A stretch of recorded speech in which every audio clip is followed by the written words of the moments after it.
no stress, no stress. That's a very South African thing. The desire to regulate other people's nervous systems, I think, is very kind. No stress. You know what? Actually, it really de-stresses my nervous system to hear no stress. And then one of my favorites is shame, man. I'll be talking about shame today, and it's a very different context. But I love the dua that I only hear in South Africa, and that is, may Allah take you from strength to strength. It's so beautiful. And I've only heard it here. So is there something very special about South Africans? And you and your country have a very special place in my heart. I've been coming for about 10 years, and alhamdulillah, it's always been beautiful every time I come. Alhamdulillah. The scenery is beautiful, but the people are more beautiful. So jazakumullah khairan for being that way, and may Allah continue to make you that way and to keep your hearts so generous. I've never seen that, in most places. It's one of the most generous and hospitable and kind communities I've ever visited. You always feel like family. And my children, I remember the first time I visited, I came alone with my 2 kids, and my kids were immediately adopted. Everyone took them as their children. So I appreciate that. Now, before I continue, I want to ask you what I ask every audience, and that is something that you do internally. And that first part is to set your intention. Why are you here? What do you hope to take home? Maybe it's something that you're struggling with, or a question that you are not sure which way to go. I want you to just become clear on what that is. What's my goal? What's my intention? إِنَّمَا الْأَعْمَالُ بِالنِّيَّاتِ. That verily actions are by intention. وَإِنَّمَا لِكُلِّ امْرِئٍ مَا نَوَى. And each person shall have that which they intended. So we have to be very mindful of our intentions and practice being intentional. The second part is I want to ask you to make dua. I want you to actually speak to Allah. Between you and Allah, ask Allah to give you that thing which you need. Ask Allah to give us benefit, to give us barakah, to give us tawfiq, because I feel a heavy burden of you all came here for some benefit. But the reality is there is absolutely no benefit that I can give you except by the help and permission of Allah. So that's why I'm asking you to ask Allah to allow us to have beneficial time here, because we're going to be talking about very deep topics. And I pray that our short time here can be transformative and even life-changing. But that's only if Allah allows. That's only by the permission and tawfiq of Allah subhanahu wa ta'ala. So if you can please help me by setting your intention and making that dua, that you get what you need and that every other person who hears this gets the same. Okay? Inshallah. All right, who's ready? Yeah? Okay, thumbs up if you're ready. Huh? No? Not yet? You're ready? Okay. Bismillah. أعوذ بالله من الشيطان الرجيم. بسم الله الرحمن الرحيم. والصلاة والسلام على رسول الله وعلى آله وصحبه أجمعين. رب اشرح لي صدري ويسر لي أمري واحلل عقدة من لساني يفقهوا قولي. So as we've been traveling, and I've been traveling for a long time, as we meet and interact with different communities, we often ask the question of, what is the biggest struggle that you're dealing with? And we get all sorts of answers depending on where we are, but there's sort of common denominators. So some people will say we have a problem with the divorce rate. We have a problem with domestic violence. We have a problem with the youth leaving Islam. We have a problem with identity, etc., etc. But what I actually think is interesting and why we chose this topic, anchored within, is that oftentimes we are very good at naming the problem on the surface. In other words, we're very good at naming and listing symptoms. But often we don't know, we don't see, or we don't have the tools to get to the root of those problems. So we often have difficulty getting beneath the surface issues, beneath the surface problems. We're very good at saying, you know what, the divorce rate is too high. There's too much divorce. There's too much domestic violence. There's too many problems in families, etc., etc. But what I think we don't know how to do, or we haven't yet learned the tools to do, is to look beneath. I truly believe that the biggest problem we have in our communities, and I don't just mean in South Africa, I don't just mean in Europe, I don't just mean in the United States, but I mean around the world, and especially in the Muslim community. I think the deepest problem we have is trauma. Trauma is at the root of how we anchor. Trauma actually affects the way in which we are able to anchor ourselves to Allah, to our parents, and to our loved ones. And the way in which we anchor ourselves then gets carried on to all of our relationships. It definitely gets carried into marriage. And so when you want to talk about what is the underlying root cause of the pain and the suffering and the dysfunction, we have to go to our deep-rooted anchoring. What is our anchor? How healthy is our anchor? What are we anchored to? How do we anchor? In other words, talking about types of attachments. Now, attachment theory is one of the most important theories in psychology. In fact, some of the therapy based in attachment theory, it outdoes any other sort of therapy according to research. Developed by a woman named Sue Johnson, emotion-focused therapy, for example, is a type of therapy whose effectiveness is far greater than any other type of therapy. Why? I mean, they found that traditional, maybe marriage therapy might be 15% effective, emotion-focused therapy about more than 70% effective. Why? Because it gets at the root of our attachments, at the root of our anchoring, and at the root of our attachment styles. But where does this come from? So I want to make you see that the way we anchor is relevant in our religious life.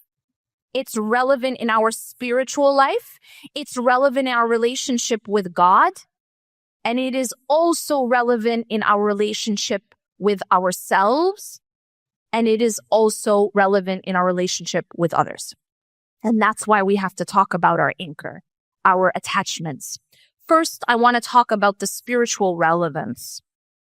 When we say La ilaha illallah, at the very root, at the very core of our Islam, of our surrender, what are we saying?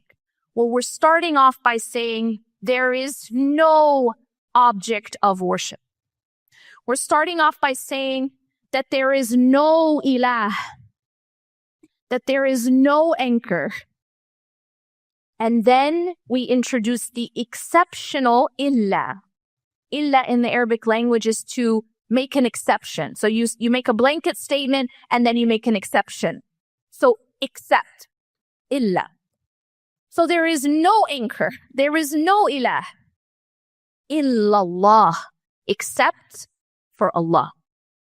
That's what makes us Muslim, is this deep understanding. And it is not just as simple as there's no God but Allah. This is not a proper translation. Because it isn't that we're saying that the one we pray to is God only. That's not all we're saying. Yes, the one we pray to is God. But your ilah is more than just what you pray to. Your ilah is your foundation, your anchor. And so when you say La ilaha illallah and when you live La ilaha illallah, you are anchoring yourself in the only thing that is solid, in the only thing that doesn't change, in the only thing that doesn't die. You understand what that means? Allah doesn't die and everything else does. Kullu man alayha fan. Do we understand that? Do we actually internalize that reality? Kullu man alayha fan. Every single thing will perish. Everything. Your money, your health, your status symbols, your relationships with the creation, everything will perish. Except for the countenance, the face of Allah subhanahu wa ta'ala. That is the only thing that is lasting. And I remind you of myself about this reality because when we anchor ourselves to that which is perishing, we become so weak. What do we do when it falls apart? What do we do when our anchor falls apart? What do we do when our anchor leaves us or dies or gets sick or even goes to sleep? You know, I think about this all the time because, have you ever been having a really intense discussion or argument with your spouse and then they just go to sleep? Does anyone else? Yeah. It's a thing, yeah? And how does that feel? Now, I'm going to begin by talking about where it started. Where did many of our core beliefs come from? And how do those core beliefs play out in our lives? Well, here's how the human being is designed. The human being is designed that whenever we sense threat, whenever we don't feel safe, our body switches from the parasympathetic nervous system, which is the rest and digest system. It switches into what is called the sympathetic nervous system, also known as fight or flight. This is the part of our nervous system that is meant to keep us safe in cases of threat. So this is the part that would get triggered if you see a lion. This is the part that would get triggered if someone is chasing you with a gun, God forbid. But here's the problem. When a person grows up in an unsafe environment, and I'm going to define what that means. An unsafe environment in childhood includes lack of safety physically, lack of physical safety, the threat of physical harm. It includes lack of safety sexually, the threat of sexual harm. But it also includes lack of safety emotionally. Now, what does that mean? Because many of us understand trauma, capital T, where someone is physically or sexually abused, for example. But trauma can also be neglect. Trauma can also happen when you don't get the needs fulfilled that are required for healthy brain chemistry and healthy brain development. So another type of unsafe environment is if it is unsafe emotionally. What does that mean? It means when you grow up in a home where it wasn't safe to be authentic. It wasn't safe to express your feelings. It wasn't safe to express your needs. It wasn't safe to say no when you couldn't or didn't want to do something. It wasn't safe to disappoint. It wasn't safe to let people down. It wasn't safe to just be who you are and feel what you feel and express it.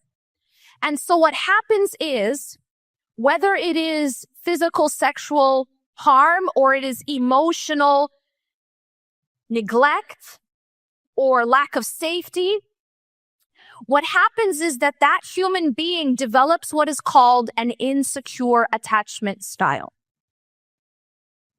In other words, their anchor is not secure. In this context, we are talking about the secure attachment to the parent. So in this context, the research shows that for a child to grow up emotionally healthy, to thrive in relationships, to be able to be resilient through challenges, to be able to get through conflict, etc., they needed to build what is called a secure attachment in childhood. And I'm talking, this is like in the first 3 years of life, especially the first 3 years. And psychologists say that the first 3 years are the most critical. 80% of the brain development happens in the first 3 years. Dr. Gabor Mate, one of the specialists in trauma, he says if you get the first 3 years right, you're basically good to go. Because secure attachment is built in those years. And if a person has a secure attachment, a healthy, secure attachment, then when they go into their adult relationships, they are able to have healthy relationships. He even cited that there was research to show that soldiers who went to war, they looked at which soldiers came out of war with PTSD and which did not. What's PTSD? Post-traumatic stress disorder. And they found something fascinating. They found that the soldiers who came out of war without getting these symptoms of PTSD were the ones who came from healthy childhoods. And those who did get PTSD were those who came from unhealthy childhoods.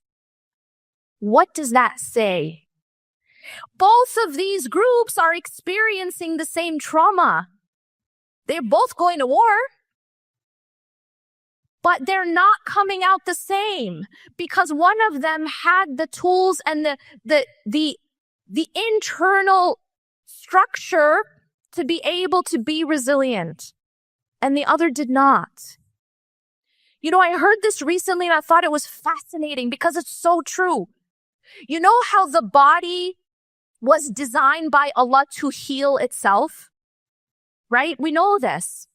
Like, the body actually can heal itself. But when does the body become unable to heal itself?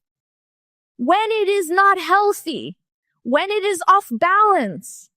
This is why naturopathy, for example, will be about getting the body back to balance so it can heal itself. We don't necessarily need medication if we can heal ourselves. But the problem is that our bodies are out of balance. Our bodies are not healthy. So it can't do what it was designed to do. You know, if you're not taking care of the health of the body, it can't do its job. Now, it's the same thing emotionally. See, if the person is emotionally and psychologically and mentally healthy because they had that secure attachment in childhood, then they are able to emotionally heal themselves in the sense that we are then equipped with the tools to be able to withstand and weather storms. The problem is the vast majority of us, we did not grow up in secure attached homes. And so we need to now talk about what is the consequence of that. How is that playing out in all of our lives? How is that playing out in our marriages? It is a fundamental factor in the health of our marriages. That's why when we talk about counseling, It's the counseling that goes to the root of the attachment styles, to the root of this, that becomes the most effective. Because you're not just talking about the surface. You're not just talking about behaviors. I heard the psychologist talk about the difference between first order change and second order change. She said first order change is like moving the chairs on the Titanic. You can move the chairs around, but you haven't actually changed anything. You're still going to sink. And she said second order change is real change. It's getting off the Titanic, getting in the lifeboat. And she gave an example about one of her clients that they kept fighting about whether or not someone was closing the toothpaste tube. And that might sound like, oh, that's so silly, right? On the surface, it's silly, isn't it? One of the spouses kept asking the other spouse to close the toothpaste tube, and the other spouse would one ear out the other, maybe do it for a day or two or three, and then just stop doing it. And it was driving the other spouse mad. Now, we all have a version of this. We all have a version of this where it might look to someone on the outside or even to the other spouse like, why are you being petty? Why are you being so petty? And what the psychologist said is, it has nothing to do with the toothpaste. That you have to get to the underlying need that is not being fulfilled. In this case, the spouse who kept asking and was being dismissed and ignored was feeling like, am I not important? Do I not matter to you? Am I that unimportant that you just can't do the small thing that I've asked? You understand? So it's not about the toothpaste. And she said that when they were able to communicate that to the other spouse, they completely changed. And now they made sure to close the toothpaste. Why? Because it wasn't just first order change like, yeah. Because they actually understood at an attachment level, what is the attachment need that is not being fulfilled? And when you can communicate at that deeper level, you get deeper change. So when we talk about what happens now, right? Many of us, we didn't grow up in secure attachment. By the way, what is secure attachment? How is it built? There's an entire philosophy of parenting, sometimes called gentle parenting, sometimes called positive parenting, sometimes called authoritative parenting, where it is focused on building a secure attachment with your child. And the sort of fundamentals of this philosophy of parenting is, on the one hand, empathy, compassion, attunement. It means that you see your child, you validate their emotions, you let them know that they are safe to express their emotions, that emotions are not shamed, emotions are not dismissed, emotions are not punished, they are not ignored, but rather they are seen and they are held and they are validated.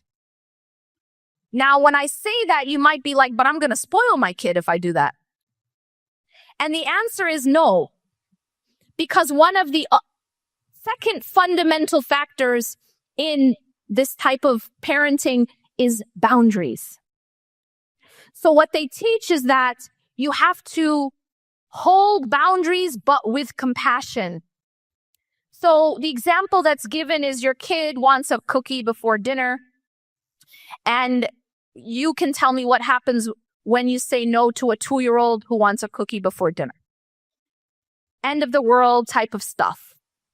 Now that child is going to throw a complete fit, temper tantrum. Do you know that that child is absolutely developmentally normal? That's absolutely developmentally normal. Why?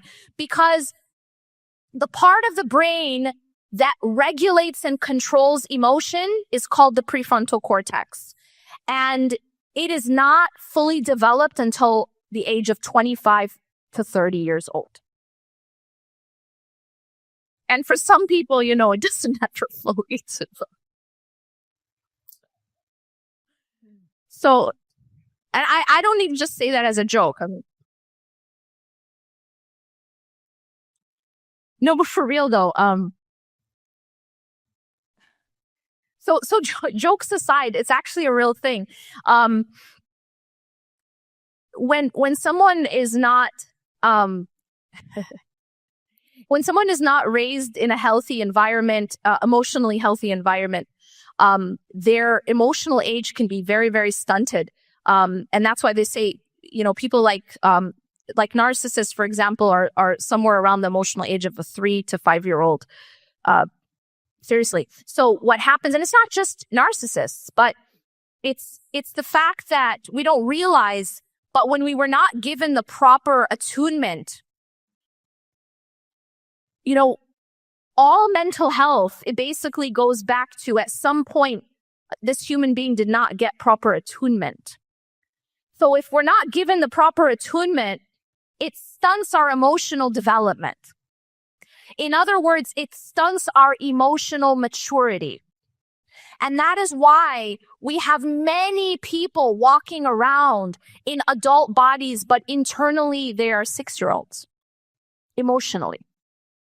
And that is why when they are triggered, they go back to being 6 years old. And they go back, and I don't say that to be an insult. I say literally they go back to being that scared 6-year-old. So you can imagine what happens in marriage. Because now you get married and y'all know what happens next. You trigger each other. Marriage is basically a place to trigger each other. And that can be a good thing, because as one person said, nothing triggers you, it only reveals you. So what is it doing? It's pointing to your unhealed wounds. See, if I were to get a gunshot wound on my arm, but I cover it up, no one sees it, I ignore it, maybe I don't even realize, or I forget it's there, until someone just brushes against it. It could be the most gentle brush, and I scream. Why? That's a trigger. It's when my reaction does not fit what has happened because there is an internal wound. And this happened in childhood. So what happens now is that when you have two people and their wounds are being triggered. How do their wounds get triggered? I'll talk about that more in detail. But when their wounds get triggered, it's not a 35-year-old and a 40-year-old arguing, it's two 6-year-olds. Because when you're triggered, you go into your survival brain. If you were to look at brain scans, the prefrontal cortex, we said this is where we regulate emotion. Remember the kid who's having a temper tantrum? The 2-year-old, their prefrontal cortex isn't even developed. So they can't control their emotions. This is why they have meltdowns. This is why they have temper tantrums. But see, when you're triggered as a 45-year-old or a 55-year-old or a 35-year-old, your prefrontal cortex, it may be there, but it goes offline. It goes offline. And now you are, and I'm not just saying it metaphorically, like in brain scans. You are now literally in your survival brain, which is called the limbic system or the amygdala. And you're no longer thinking clearly at a very neurological level. You are only thinking of survival. In other words, when you're triggered, whoever or whatever is in front of you looks like a lion or a tiger. Can you imagine in marriage? But this is why it's so important to talk about this. Because if you don't know how to regulate your nervous system, if you don't know how to regulate your emotions, and you are constantly getting triggered into your survival brain, and you're constantly thinking threat, threat, threat, threat, I'm not safe, then what's happening is you have a husband and a wife, and they're both looking at each other as the tiger. You can imagine how that's going to go. You are the threat. You are the enemy. You are attacking me. And so now it's like any means necessary to do what? To defend yourself, to protect yourself, to survive this threat. You can imagine why that's not conducive to a healthy relationship, because you're going to be considering the other person the enemy. And this is why it's so important to learn how to, number one, heal those wounds so that you're not getting triggered as easily, and so that you're not going into this fight or flight survival brain, and so that you're not just trying to win or just trying to defend yourself. Going back to the kid with the cookie, because I want to talk about how this all began. We were children once, and that's when it was programmed. So going back to the cookie, see that 2-year-old who's throwing a temper tantrum because they want the cookie. There are 3 ways to respond, 3 philosophies of parenting. The first is what you and I are pretty much most accustomed to, and that's called authoritarian parenting. This is shut your mouth, or you're going to get, I'll give you something to cry about. Stop misbehaving. You're going to have a timeout. I'm going to spank you, et cetera, et cetera, et cetera. So the child is now punished for doing literally all the child knows how to do, because the child cannot regulate their emotions. Their brain is not developed to do so. And of course, they're disappointed that they can't have a cookie. That's like their whole world at that age. So you're telling them something that is so devastating, and they don't yet have a developed prefrontal cortex to control their emotion and their reaction. And then you're punishing them for that, when they're actually acting completely behaviorally normal. That's absolutely normal for that age. The second option or response is the opposite, which is called permissive parenting. Permissive parenting, once the child freaks out, the parent will be like, okay, fine, you can have the cookie. Now, the problem with permissive parenting is that you're reinforcing the behavior, number one, and you're also not sticking to protecting the child, because it's not healthy for them to have a cookie for dinner. That's permissive. It doesn't have boundaries. We said the authoritarian is punishing the child for having emotion, and the permissive is giving in when they shouldn't, because they're supposed to be keeping the child safe and healthy. Now, what is the middle, which is all about creating a secure attachment? It is to validate the emotion of the child. I can see that you're very upset. You're very angry because I didn't give you a cookie. I totally understand that. But I'm sorry, you still can't have the cookie. So what it is it's validation, attunement with boundaries. And that's the philosophy of building a secure attachment. One of the most toxic things that we see in authoritarian parenting, which is what many of us are accustomed to. We grew up with that type of parenting, which is very focused on control. Authoritarian parenting is it's very focused on, I'm the parent, I'm in control, I'm in charge, and you obey. Now, that is extremely unhealthy for several reasons.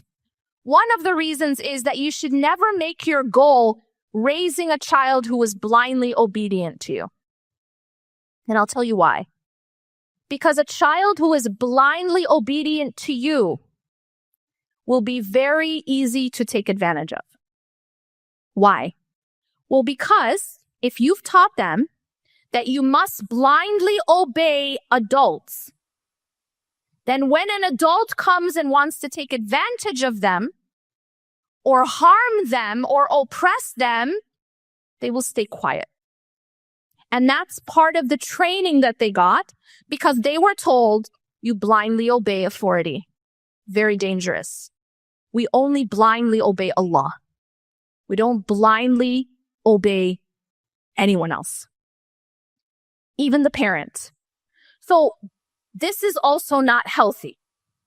Yes, there needs to be boundaries taught of respect, but that goes both ways. And yes, your job is to hold boundaries to keep your child safe. You can't just give in and do whatever they want.